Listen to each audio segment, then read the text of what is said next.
Hey, what's happening, y'all? It's your boy Rico from StreetScores, and today I'm hitting y'all with a Rico report. I have a lot of updates concerning some players that we may target in free agency and the draft. A lot of rumors, reports, all of that from trustworthy sources. We're going to get there later. Maybe later tonight, maybe tomorrow. But today we're here with a Rico report. We got to talk about a lot of different things, like Adam Peters' draft secret.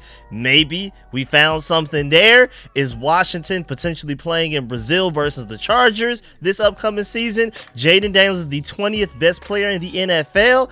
I got to break down why I feel like that's too low, if anything. And also, the Washington Commanders hired 2 coaches. We have a cap space conundrum that I really want to dive into once again. Apparently, DC is trying to get the fans to pay for the new RFK Stadium. We got to dive into that. And John Riggins loves the new Commanders. We're going to dive into all of that and more. But before we do, first of all, this video was sponsored by BetUS Sportsbook and Casino. Also, I have a trivia question for you. I will give you the answer at the end of the video. The question is, who started all 16 regular games at quarterback for the division champion Washington Redskins in 2015 and passed for a then club record 4,166 yards? And yeah, I mean, that answer was obvious. I already knew that one, but I'll give you all that at the end of the video. And before we get into everything, make sure you still follow that like button, still follow the subscription button, and still follow the bell next to that subscription button so you get notification each and every time I release an informative and opinionated video just like this one. Make sure you stay tuned to all of the content. I'm hitting y'all with all sorts of videos soon, so make sure you stay tuned. And make sure you go check out the Commanders Kings channel as well, because we're uploading videos there. I'm about to upload a video there soon as well, so make sure you stay tuned. Without further ado, let's go and dive into this video, man. Let's get it. Adam.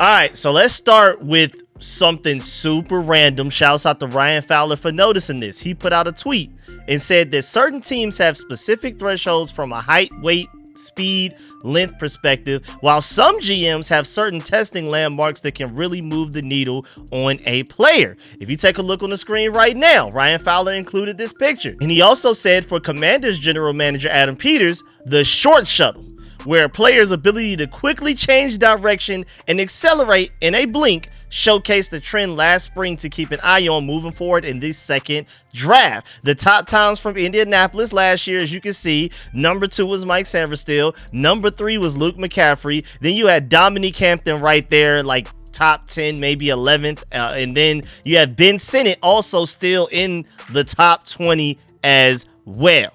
So that's clearly, there's a trend there. You know what I'm saying? There is a trend. That boy Adam Peters, because that's the reason you can kind of give this towards Adam Peters rather than it being like a Dan Quinn or Cliff Kingsbury thing, because it's 2 players from each side of the ball. You have 2 offensive players, 2 defensive players. That sounds more like a general manager thing than just specifically a Dan Quinn and Cliff Kingsbury thing. But my main takeaway from this is, hey, be on the lookout for this combine that's coming up real soon. Be on the lookout for the fact that maybe as fans, if we're trying to guess and pinpoint who the Commanders are probably looking at, you may want to start with the shuttle times. Like, you may want to, of course, that's not the end all be all, but you may want to start with those shuttle times, because maybe that's the exact base and identity that Adam Peters is trying to build this team with. A bunch of guys that can change directions and accelerate very quickly. He wants a lot of guys like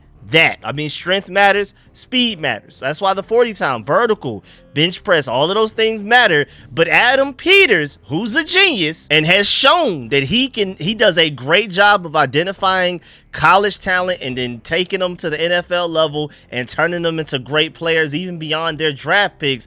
Maybe he's on to something here. I didn't really think about the shuttle mattering that much, but Adam Peters does, and Adam Peters has done such a great job. So again, as fans, we get to this combine, we're starting to do more mock drafts, even if you're just doing one by yourself real quick on the phone or whatever on the go. If you're going to any of these mock draft simulators, you may want to make sure you have shuttle times pulled up and it's sorted from top to bottom with the quickest times to the lowest, and you go ahead and start looking for Commanders players there at positions of need. Don't say I didn't warn you. Now moving on, you have NFL Rookie Watch, who reported that some executives around the NFL believe that Jayden Daniels has, quote, a ton more room to grow, unquote, as a quarterback. Another quote said, Jayden Daniels hasn't even touched the surface of what he can become. It's crazy to say that because he's already one of the league's best, unquote.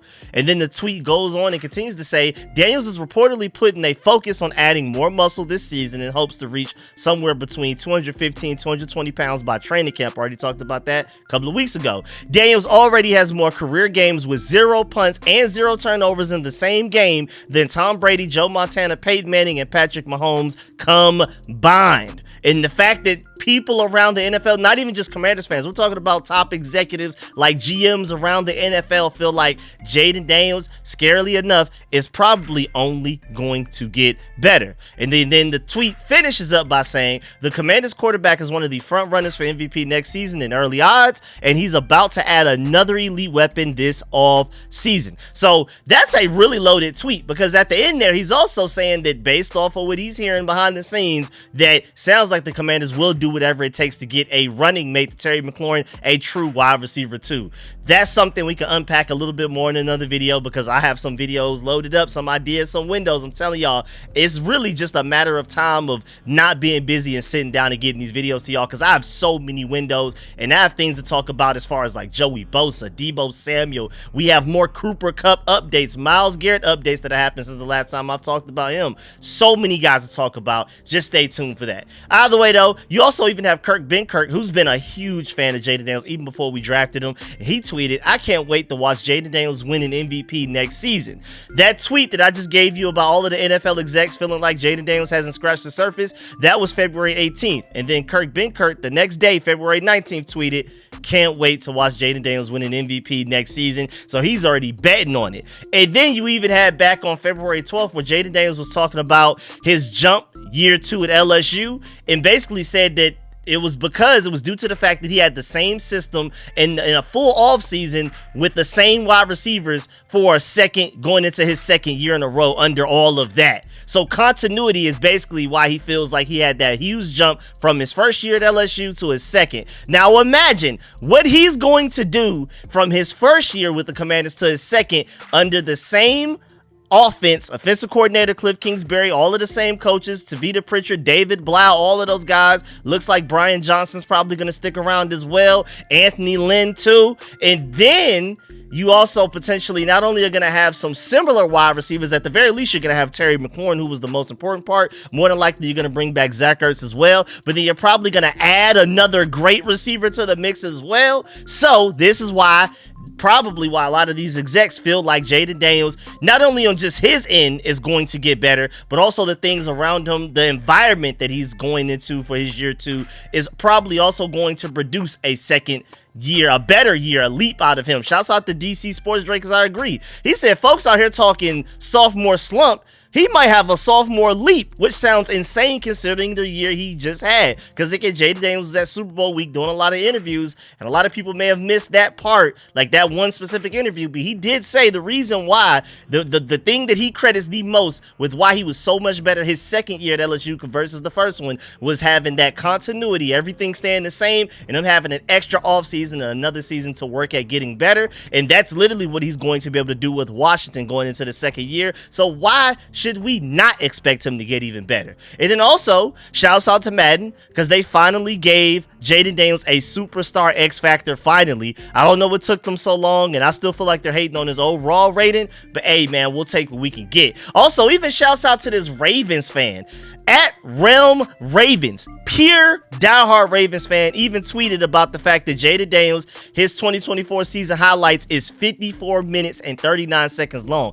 He said having a 55-minute highlight tape in your rookie season is actually unbelievable. Again, that's coming from a Ravens fan. Now, let's talk about Pro Football Focus, because they ranked their top 101 NFL players from the 2024 season. Not necessarily projecting what they're going to be in 2025. They're more so focused on what people did in 2024, and that's it.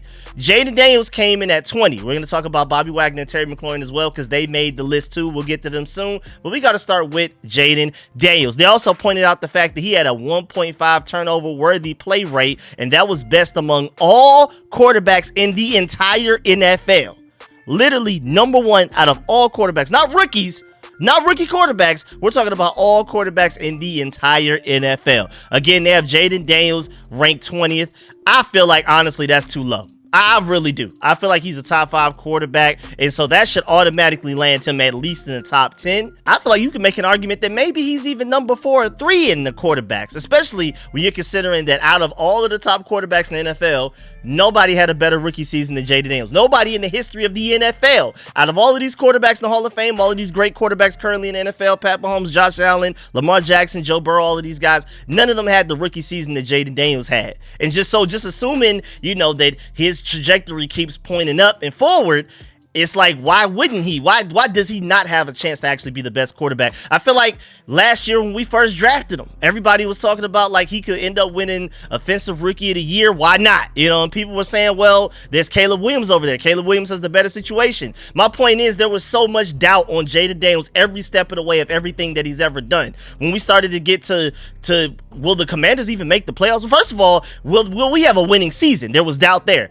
Then there was doubt they can't make the playoffs. Then when we made the playoffs, can they even win a game? Then when we won a game, there's no way they can go to Detroit and beat the Detroit Lions in Detroit. Ben Johnson, all of those guys, all of those weapons that they have, Jahmyr Gibbs, everything, all of that type of stuff, he defied that as well. So I'm just, when people just make it seem like it's obvious, there's no way Jayden Daniels can immediately become the best quarterback in the entire NFL by just his sophomore year, and a lot of people are predicting that he's more likely to have a sophomore slump. Remember, that same doubt that people are having when saying that is the same level of doubt they had at every stepping stone, every achievement, every hurdle that Jayden Daniels had to overcome, man, every obstacle. And my point is, if he's defied everything so far, why stop now? But again, Jayden Daniels is ranked 20th on Pro Football Focus. I disagree. I feel like, again, he should be top 10. And we're going to dive into who these guys are that are directly above him. And I feel like most of y'all are going to agree, yeah, he should be higher than those guys.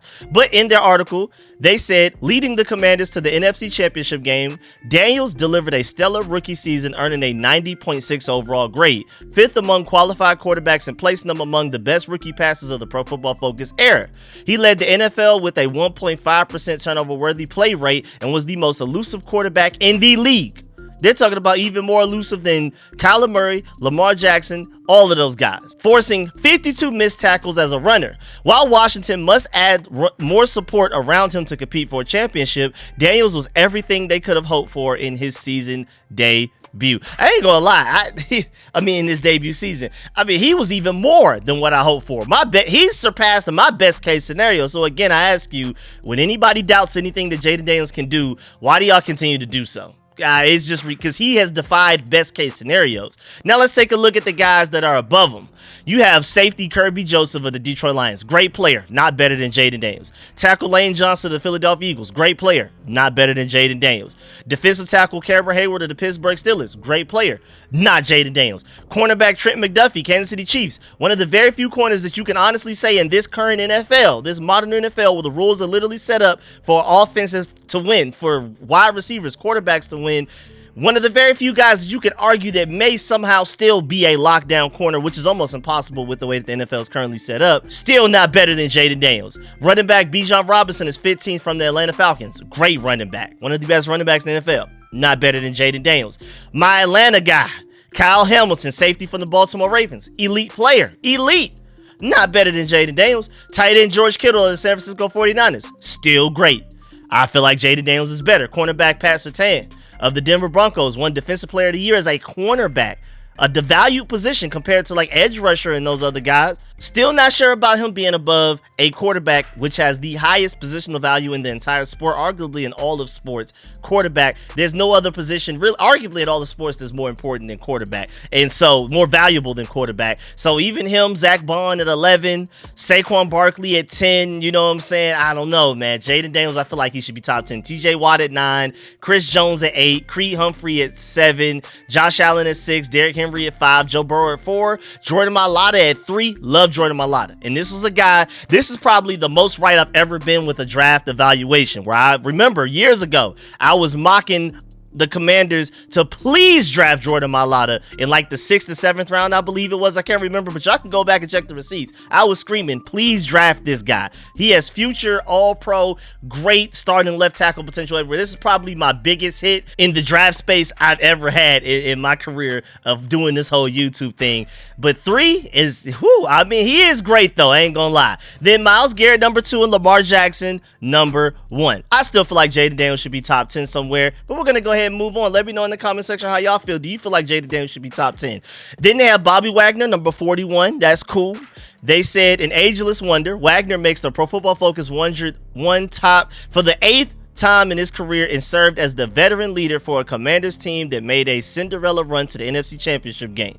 The 34-year-old's 88.3 Pro Football Focus grade during his first year in Washington was 3rd among all linebackers in the NFL, and he led all linebackers in pass rush grade with a 90.9, while placing 2nd in run defense grade with a 91.2. Wagner is one of the 10 greatest linebackers who's ever played the game and is once again a free agent this offseason. And then they have Terry McLaurin at 66th. And I feel like they kind of hated on him. Not even to compare him to a lot of other players in general, but other receivers ahead of him are Mike Evans at 62. They have Malik Neighbors 59. They have, let's see, we can keep going just real quick. It's a while before you see another receiver again. They have Amon-Ra St. Brown at 49. They have, let's see, they already have Cooper DeJean all the way up at 45. Yeah, I feel like that's a little too far. And then another wide receiver just before we get up out of here. You got to go all the way down to 31 to get to Drake London, and then 30th for A.J. Brown, then 29th for Puka Nacua. So they feel like Terry McLaurin is that much worse than all of those guys, or at least since he made the top 101 players, they don't think he's bad. They just feel like he's at least less good. Feel like that's some slight hate there, but it is what it is. They said McLaurin clearly liked Jayden Daniels throwing him the ball as he racked up over 1,300 yards and 16 touchdowns, including the postseason.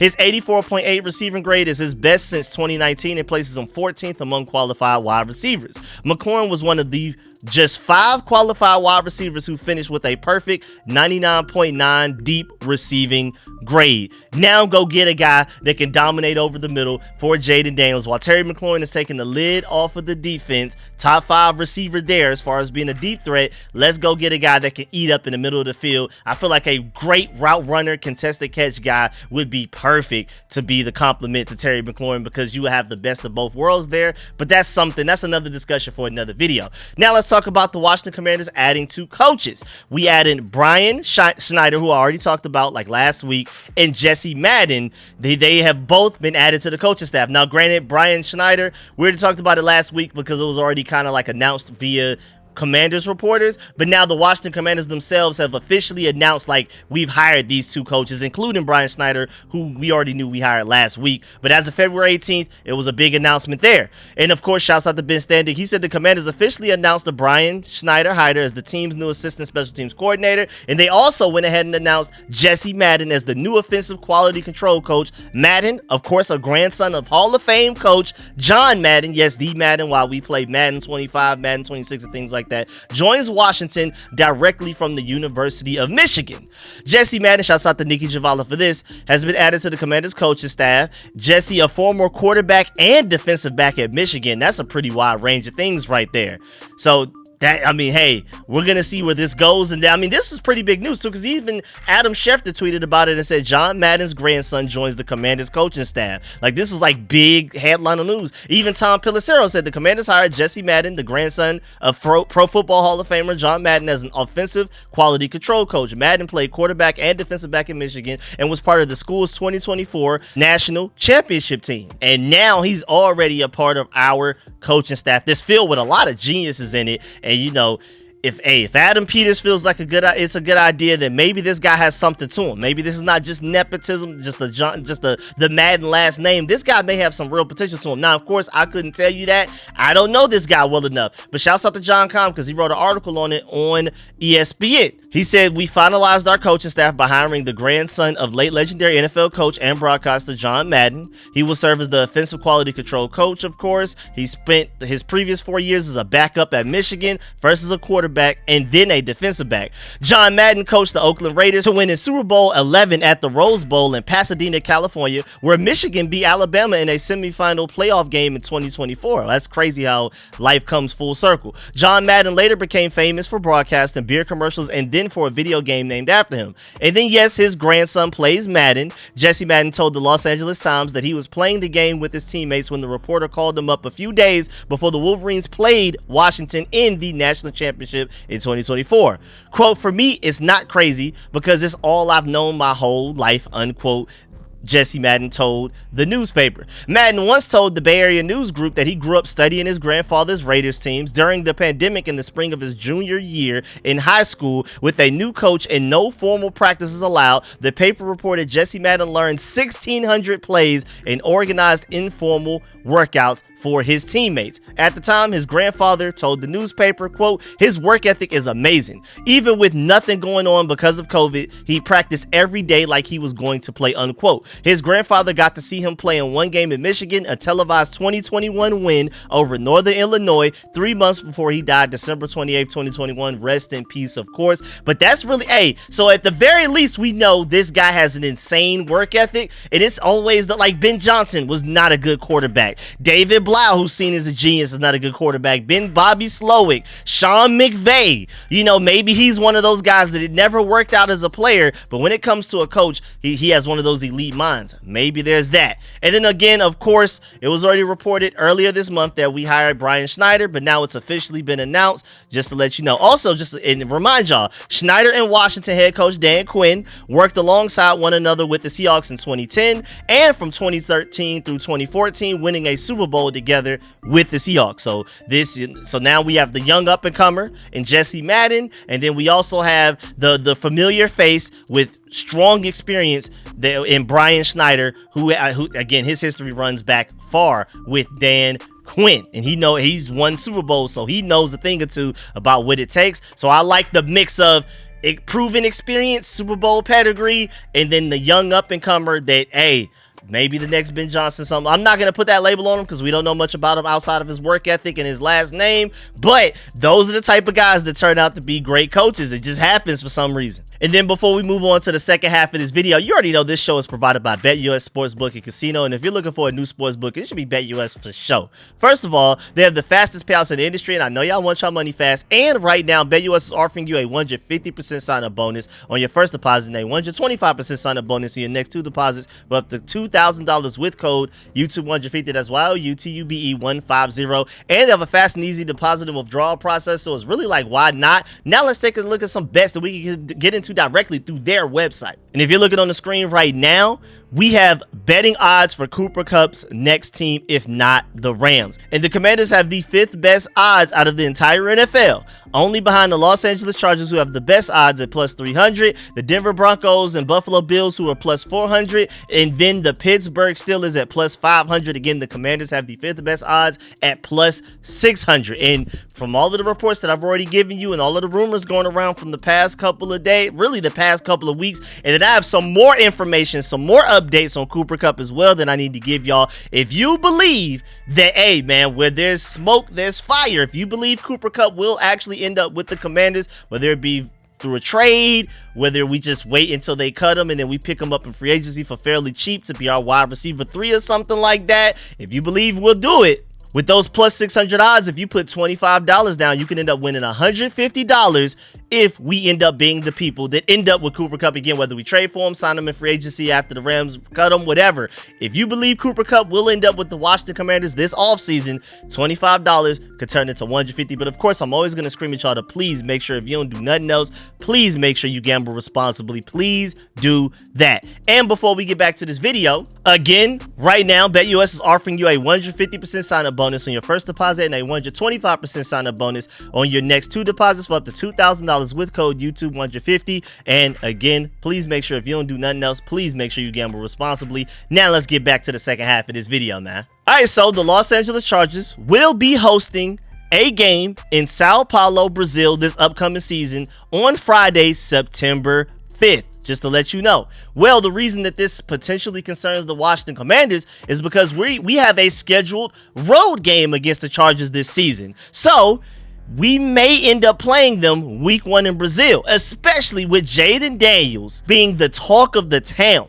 I mean, all Super Bowl week, we were getting more Jayden Daniels news and updates from the national media and people talking about him, and even like Myles Garrett potentially wanting to join the Commanders because of Jayden Daniels. We were hearing more about Jayden Daniels than we were about the Chiefs and the Eagles, who were actually the people playing in the Super Bowl. And we were hearing about Jayden Daniels way more than anything Pro Bowl wise or anything like that. So this is like the star of the show. I mean, he kills ratings. I know the NFL looks at him as like their lottery ticket. So I would not just be prepared. I would not be surprised if the Commanders end up getting picked as the team that will play the Chargers in Brazil week 1 because Jayden Daniels is our quarterback. And it also shouts out to my dog Resh Manuel. He brings up a great point. Hey, Commanders fans should hope it's Washington. We should be actually rooting for this. Not even just because of the notoriety that we'll get, everybody watching Jayden Daniels and he'll be more internationally known and things like that. No, he brings up the fact that historically, the NFC East, the entire NFC East, all of our teams that have played a regular season game in Brazil have gone on to win the Super Bowl that same season. He said, I'm just saying, look it up. So, hey, man,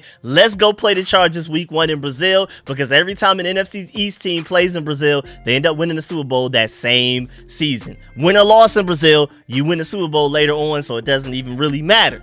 Oh, I just got a notification that my Georgia dog, Nolan Smith, played the second half of that Super Bowl with a torn tricep. Golly. Either way, moving on, shouts out to Dove Kleinman for announcing this just in. Netflix is looking to pay for the rights to the NFL Sunday afternoon package from CBS or Fox. Netflix wants to take over football. Pro Football Talk did a whole article on it and said that a major shakeup in the broadcast landscape of NFL games could be coming by the end of the decade. Netflix is looking to snag a Sunday afternoon package from Fox or CBS. The streamer's chief content creator, Bella Baharia, I hope that's how you pronounce that, told Matt Bellani of Puck via John Orland of Puck that the company is interested in bidding on the NFL Sunday afternoon games. The Sunday afternoon games belong currently to CBS and Fox. Fox acquired the NFC package from CBS in 1994, and CBS snatched the AFC package from NBC in 1998. The current broadcast, so this has been my whole life. I didn't even notice that. I thought that's just how it always was. The current broadcast deals run through 2033. The league has the right to pull the plug on the deals 4 years early, and it likely will. So a major shakeup could be coming, with Netflix becoming a very major player in the NFL broadcast landscape. And if Netflix is in, one of the current partners will be out, or at least relegated to Sunday mornings. So, hey, man, CBS or Fox may be on the way out. Netflix may be on the way in. It's not like it doesn't say they're going to potentially buy both, but they'll just take over one of them and then the other one will end up staying. So it looks like to me the NFL is taking over the NBA by having them play on Christmas and everything. They're completely taking over that. They dominate ratings there. If the NFL and the NBA is playing at the same time, the NFL dominates. And then now Netflix is also trying to take over the NFL. Things may get a little crazy over the next few years. Just want y'all to keep an eye out. That's really the reason I'm even reporting this. That, again, with these Rico reports, they're really random. This is like the most miscellaneous news all over the place. Nothing really connects, and there's no common theme or pattern here. I just want y'all to be aware of things that's going on, all of the moving pieces around. Don't say I didn't tell you so. That's really the theme of these videos. I always want to promise y'all that you're going to learn something by the end of these videos. That's the purpose of these Rico reports. Now, moving on, I want to revisit a topic that I talked about and I discussed like a few videos ago about how, the cap space increasing is great, but relative to what everybody else is gaining, technically the Commanders lose out from the amount that the cap space just grew. I tried to explain it to y'all the best that I could. I hope y'all understood it. Shouts out to We Want Dallas on Twitter, because I feel like he did a great job explaining it. He said, don't get it twisted. The salary cap increase does actually hurt Washington more than it helps, perhaps more than any other team. The Commanders already had the most cap space, technically the third most, and enough to at least do everything that we wanted to do. The only thing that the extra cap space does is water down their competitive advantage. Again, everything is relative. Keyword relative. I tried to explain this as well last year when the salary cap was increased and we had some of the most cap space in the NFL. And then He even went on to say the additional money has no effect on what Washington was going to be able to do this offseason. It doesn't. Because we gained a little bit more money than what we expected to gain doesn't necessarily mean, oh, now we can do this and that. Everything is relative. The NFL, especially cap space, is based on really percentages. Players are coming to get a percentage of the cap space, not just a specific number. They just like a certain number. No, it's okay. We have this much cap space. Well, I want that much of it. So, I mean, the increase doesn't really help us. And continuing on, for many teams, the additional money significantly affects what they were going to be able to do. When every other team is helped more than you are, it's a negative competitively, and again, relatively. Just wanted to revisit that again, just to hope that, like, you know, that maybe him explaining it a little bit better maybe help more people understand it. But just know, basically, it's still a good thing overall that the cap space increased that much. It shows that the NFL is a growing product, but specifically for the Washington Commanders, we gain less than what like teams like the Cowboys, who were in the negative, now they're in the positive. They gained a lot from that small increase compared to what we gained. And then also for the next topic, apparently DC Mayor Bowser open to using public money to help fund multi-billion-dollar Commander Stadium at RFK site. Shouts out to Chance Martin of Fox News for this one. He said Washington NFL's franchise has spent the last 28 seasons playing home games in Maryland. The Commanders called Northwest Stadium, formerly FedEx Field, home. The stadium opened in time for the 1997 season and is located roughly 13 miles from the U.S. Capitol in neighboring Washington, D.C. It replaced RFK Stadium, but the open-air venue where the Commanders have woken opposing teams for about 3 decades has rapidly deteriorated, prompting discussions about an eventual alternative. DC Mayor Muriel Bowser met with the residents who live near the dilapidated RFK Stadium site to discuss the possibility of building a state-of-the-art stadium that could host the Washington Commanders. Bowser has long supported the push to bring the football team back to the District of Columbia. So we love to hear that, right? But when they're talking about including the where the fans have to pay for it, that's where they lose a lot of people. We'll get there. Quote, I believe firmly that in global cities, world-class cities like ours, we do big things, Bowser told residents. We have arts and culture, entertainment, nightlife, and sports. We have great neighborhoods, and we can invite the world to our city. But the fact is, until we have a modern stadium, we will not be able to host events that the world is used to. Unquote. Proposals estimate a new stadium could cover 25 acres of the 174-acre site. A mixed-use development featuring housing, restaurants, parks could take up the remaining land. Sounds fun. I love the idea of that. The city recently gained control over it, because similar to like how we have the Battery in Atlanta, like all over, it's like a mini city built around the new Brave Stadium in Cobb County. I would love something like that for the Commander Stadium. The city recently gained control over the swath of land after years of back and forth with federal lawmakers. In December, the U.S. Senate passed a bipartisan resolution to transfer the land from the federal government to D.C. The federal government would effectively lease the acreage to the city for 99 years. This is a win for D.C., for our region, and for America, Bowser wrote on her social media account after news of the approval surfaced. Everybody loves a good comeback story, and that's the D.C. story. Our RFK is the hashtag. And then even beyond that, quote, until we have a modern stadium, we will not be able to host events like the world is used to, including a World Cup, including a Super Bowl, and yes, Beyonce and Taylor Swift, unquote. The mayor said that she is committed to working with the Commanders as she aims to convince the franchise that building a stadium within the city limits is the best alternative. Bowser also vowed to reach terms on a stadium deal that would benefit all of those who live in the community as well. Well, that's where things get interesting, because the use of public funds to help fund a multi-billion-dollar stadium project is often met with pushback. Of course, why not? Bowser and city lawmakers will likely face strong headwinds as they make their case to constituents about the potential allocation of public dollars to a stadium project.